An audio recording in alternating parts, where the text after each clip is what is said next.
3, 2, 1 start. Hello friends, இன்றைக்கி நம்ம வீடியோக்குள்ளே போகலாம். இன்றைக்கி என்ன டாபிக் பார்க்க போகிறோன்னா, நம்ம ஸ்ட்ரக்சுரல் அனலைசிஸ். ஸ்ட்ரக்சுரல் அனலைசிஸ் வந்து இதுக்கு முன்னாடியே நம்ம வந்து வீடியோவில் பார்த்துருப்போம், டைப்ஸில் பார்த்துருப்போம். சரிங்களா? அந்த டைப்ஸில் ஒரு பாயிண்டில் வந்து நம்ம ஸ்ட்ரக்சுரல் அனலைசிஸ்ன்ற பார்க்க போகிறோம். சரி வாங்க, நம்ம டெஃபினேஷன் மட்டும்தான் இன்றைக்கி எக்ஸ்பிளைன் பண்ணி உங்களுக்கு சொல்ல போகிறேன். இதுலேயே ஸ்ட்ரக்சுரல் அனலைசிஸ்க்கு வந்து இதுலேயே டைப்ஸ்லாம் இருக்குது. சரியா? இந்த டெஃபினேஷன் எக்ஸ்பிளைன் பண்ணிட்டு டைப்ஸ் வந்து உங்களுக்கு வந்து நான் இதிலே நிறைய இருக்குது டைப்ஸு. ஸ்ட்ரக்சுரல் அனலைசிஸ் வந்து அதிலே என்னென்னலாம் இருக்குதுன்னு சொல்லிட்டு டைப்ஸ் வந்து நிறைய இருக்குது. அது வந்து நான் நெக்ஸ்ட் வீடியோவில் உங்களுக்கு வந்து மேக் பண்ணி போடுறேன். இன்றைக்கி வந்து ஷார்ட்டாக நம்ம வந்து டெஃபினேஷன் மட்டும் இன்றைக்கி பார்ப்போம். சரியா? வாங்க போயிடலாம். Structural analyse is the studied. Structural வந்து ஒரு ஸ்டடின்னு சொல்லிட்டு சொல்கிறாங்க. ஸ்டடீஸ்னால் நம்ம படிக்கிறதுக்கு தான். சரிங்களா? How structure behave under different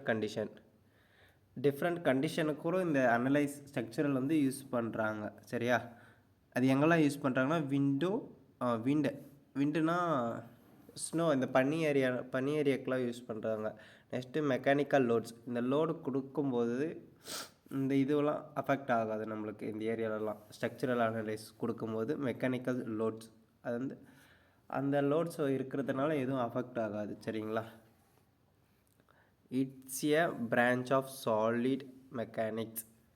இது ஒரு பிரான்ச் மெக்கானிக்கல் சாலிட். சரிங்களா? இது மாதிரி சாலிட் வந்து நிறைய இருக்குது. மெக்கானிக்கல் சாலிட் இருக்குது, நிறைய வேறு இருக்குது. அது நம்ம ஒன்றா பார்ப்போம் நெக்ஸ்ட் வீடியோ. சரிங்களா? நெக்ஸ்ட்டு வந்து models to determine how loads. லோட்ஸ்னால் லோடு வந்து எப்படி இது பண்ணுறாங்க, அப்லோட் பண்ணுறாங்கன்னு சொல்லிட்டு தான் சொல்கிறாங்க மாடல்ஸில். சரிங்களா? Next affect structure and their component. இப்போ வந்து ஸ்ட்ரக்சரில் அஃபெக்ட் ஆகும். சரிங்களா? காம்போனண்ட்னால் இப்போ சைட்லலாம் இருக்குல்ல ஸ்ட்ரக்சர்ஸ், அதில் வந்து அஃபெக்ட் ஆகும்னு சொல்லிட்டு சொல்கிறாங்க. அப்படி லோடு கொடுக்கலைன்னா, லோடு கொடுத்தா அது எந்த ஃபால்ட்டும் நம்மளுக்கு எதுவும் வராது. சரிங்களா? இப்போ வந்து ஒரு ஸ்ட்ரக்சர்னால் எப்படின்னா, ஒரு கம்பி எடுத்துக்குங்க. எதனா ஒரு சப்போர்ட்டுக்கு தான் நம்ம கம்பி கொடுப்போம்.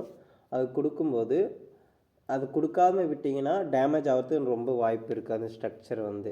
இப்போ கம்பிங்கெலாம் சப்போர்ட்டு கொடுத்தீங்கன்னா அது வந்து எதுவும் ஆகாமல் தடுக்கும். சரிங்களா? பார்ட்ஸ் எல்லாம் எதுவும் டேமேஜ் ஆகாமல் இருக்கும். அதுக்குனால தான் நம்ம ஸ்ட்ரக்சரல் வந்து கொடுத்து கரெக்டாக மேக் பண்ணி டிசைன்லாம் கொடுத்து நம்ம இது பண்ணுறோம். அப்போ தான் நம்ம பில்டிங்ஸ்க்கும் இன்னும் ஆகாது, யாருக்கும் எந்த இதுவும் ஆகாது. இப்போ ஒரு இடத்துல ஸ்க்ராச்சஸ்லாம் விழும். சரிங்களா? அதெல்லாம் எப்படி விடாமல் தடுக்குது, அதெல்லாம் பற்றி சொல்லியிருப்பாங்க. சரிங்களா? இதுமாதிரி நிறைய டவுட்லாம் நான் ஒரு வீடியோவாக போடுறேன். சும்மா இந்த ஸ்ட்ரக்சரல் அனலைஸை பற்றி ஒரு சின்ன டெஃபினேஷன் மட்டும் தான் போட்டிருக்கேன். சரிங்களா? நெக்ஸ்ட்டு இதில் நிறைய போயிட்டே இருக்கும். சின்னதாக நான் எதுவும் ஷார்ட்டாக இருக்கோ டைப்ஸு, அதை எப்படிலாம் ஷார்ட்டாக சொல்ல முடியும் அதை நானும் தேடி எடுத்து உங்களுக்கு நான் எப்படிலாம் சொல்லலாம் அப்படின்னு சொல்லிட்டு நான் நெக்ஸ்ட் வீடியோவில் போடுறேன். சரிங்களா? இதில் ஏதாச்சும் உங்களுக்கு டவுட் இருந்தாலும் சரி எனக்கு வந்து கான்டாக்ட் பண்ணலாம். இல்லை இதிலே கமெண்ட்டில் வந்து கீழே உங்களுக்கு ஏதாச்சும் டவுட் இருந்தால் கமெண்ட் பண்ணுங்கள், நான் உங்களுக்கு அதிலே ரிப்ளை பண்ணுறேன். அப்படி இல்லைனா உங்களுக்கு நிறைய பேர் கேட்டிங்கன்னா அதே கமெண்ட்டை வந்து நான் வந்து நெக்ஸ்ட் வீடியோ வந்து நான் மேக் பண்ணி போடுறேன். நீங்கள் எவ்வளோ கமெண்ட் கேட்குறீங்களோ அவ்வளோ எனக்கு வீடியோ போடுறதுக்கு அப்போ தான் யூஸ்ஃபுல்லாக இருக்கும். சரிங்களா? உங்களுக்கு இந்த வீடியோ பிடிச்சிருந்தா மறக்காமல் லைக் பண்ணிவிட்டு உங்கள் ஃப்ரெண்ட்ஸுக்கு ஷேர் பண்ணிவிட்டு பெல் ஆலில் போட்டு சப்ஸ்கிரைப் பண்ணிவிட்டு பாருங்கள். This video sponsor by by mode e shopping.